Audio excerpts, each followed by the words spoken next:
Bonjour à toutes et à tous, aujourd'hui nous allons parler d'un sujet qui pourrait bien vous surprendre. Imaginez un instant, nous remontons le temps de 60 000 ans. Pas de ville, pas d'écriture, pas de métal, pas de médecin moderne, et pourtant, au cœur de cette époque lointaine, un individu souffrant d'une carie semble avoir reçu un soin dentaire. Eh oui, vous avez bien entendu. Une découverte récente suggère que les Néandertaliens auraient pu traiter certaines caries bien avant l'apparition des premières civilisations. Une révélation qui remet en question beaucoup d'idées reçues sur nos cousins disparus. Alors, qui étaient réellement les Néandertaliens ? Étaient-ils aussi intelligents que nous ? Comment pouvaient-ils soigner une dent sans anesthésie ni cabinet médical ? Et surtout, que nous apprend cette découverte sur l'humanité elle-même ? Eh bien, c'est ce que nous allons découvrir ensemble. Pendant longtemps, lorsque l'on parlait de l'homme de Néandertal, l'image était assez simple, celle d'un être robuste, un peu brutal, vivant dans des grottes et survivant difficilement dans un monde hostile. Dans les films, les dessins ou les livres scolaires d'autrefois, Néandertal était souvent présenté comme une sorte d'homme préhistorique maladroit, inférieur à l'Homo sapiens. Mais depuis plusieurs décennies, les découvertes archéologiques racontent une histoire bien différente.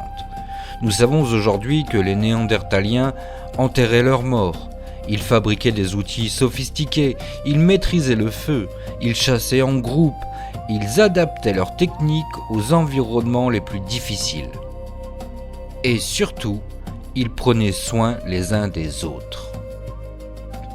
Des squelettes retrouvés montrent des individus ayant survécu pendant des années malgré des blessures graves ou des handicaps importants.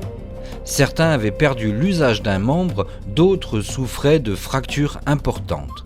Sans aide du groupe, ces personnes n'auraient jamais pu survivre.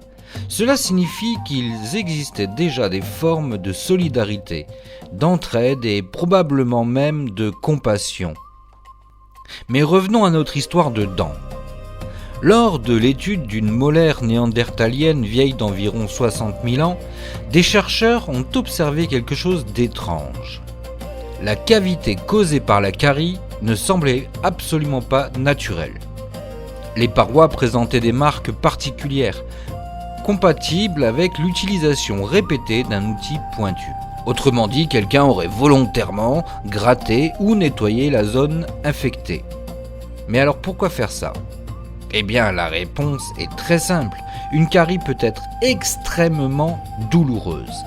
Même encore aujourd'hui, une rage de dents peut rendre une personne incapable de dormir ou de manger correctement.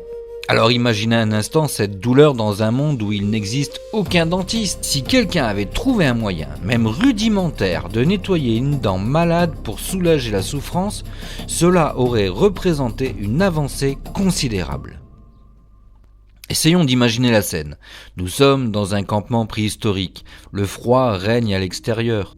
Autour du feu, un membre du groupe souffre depuis des jours. Chaque bouchée est une torture. La douleur est devenue insupportable. Alors un autre individu prend un petit outil en pierre. Avec patience, il tente d'atteindre la dent malade. Le geste est délicat. Une erreur pourrait casser la dent ou aggraver la blessure. Pourtant, il continue. Pas parce qu'il est médecin, pas parce qu'il a étudié dans une université, mais parce qu'il a observé, parce qu'il a appris, parce qu'il transmet un savoir accumulé génération après génération.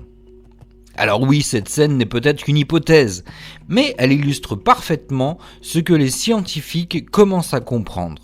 L'intelligence humaine, eh bien, elle ne date pas d'hier. En réalité, l'histoire de l'humanité est remplie de découvertes similaires. Par exemple, des traces montrent que certains groupes préhistoriques utilisaient déjà des plantes médicinales. Ils connaissaient probablement les propriétés de certaines racines, feuilles ou écorces. D'autres découvertes révèlent l'utilisation de colle naturelle pour assembler des outils. Certaines techniques nécessitaient même plusieurs étapes de fabrication complexes que la plupart d'entre nous ne saurions même pas faire aujourd'hui.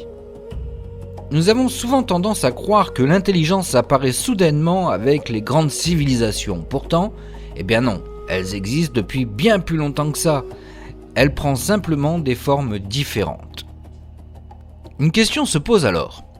Si Néandertal était aussi intelligent, pourquoi a-t-il disparu ? C'est l'un des plus grands mystères de la préhistoire. Pendant plusieurs milliers d'années, Homo sapiens et Néandertal ont coexisté. Ils se sont même rencontrés, et mieux encore, ils ont eu des enfants ensemble. Aujourd'hui, de nombreuses personnes possèdent encore un petit pourcentage d'ADN néandertalien. Cela signifie que Néandertal n'a pas totalement disparu. Une partie de lui vit encore dans nos gènes. Les scientifiques pensent que plusieurs facteurs ont contribué à sa disparition.